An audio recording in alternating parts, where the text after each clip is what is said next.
Hi అన్న, నా పేరు శ్రీధర్. మీరు చూస్తున్నారు Sridhar edu and tech in Telugu. అన్న, మన ఆంధ్రప్రదేశ్ ప్రభుత్వం అయితే టెట్ రిజల్ట్స్ని ఈరోజు మన విద్యాశాఖ మంత్రి నారా లోకేష్ గారు రిలీజ్ చేశారు. టెట్ అనగా టీచర్ ఎలిజిబిలిటీ టెస్ట్ రిజల్ట్స్ని అయితే ఈరోజు రిలీజ్ చేశారు. ఫిబ్రవరి 27 నుంచి మార్చి 6 వరకు ఈ ఎగ్జామ్స్ అయితే జరిగాయి. ఈ పరీక్షలకు ఈ నెల 2,30,000 మంది హాజరయ్యారు. షెడ్యూల్ ప్రకారం మార్చి 14న విడుదల కావాల్సిన ఫలితాలు ఎన్నికల కోడ్ వల్ల ఆలస్యం అయ్యింది.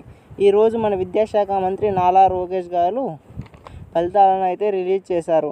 ఇంకా టెట్లో ఎవరైతే క్వాలిఫై కాలేదో వారికి మరో ఛాన్స్ ఇస్తామని నారా లోకేష్ గారు తెలిపారు. టెట్ పరీక్షలో కేవలం 58.4% మంది మాత్రమే క్వాలిఫై అయ్యారు. కానీ టెట్లో క్వాలిఫై కాని వారి అభ్యర్థులకు మరో ఛాన్స్ ఇస్తామని, టెట్ ఎగ్జామ్ మరోసారి కండక్ట్ చేస్తామని నారా లోకేష్ గారు తెలిపారు.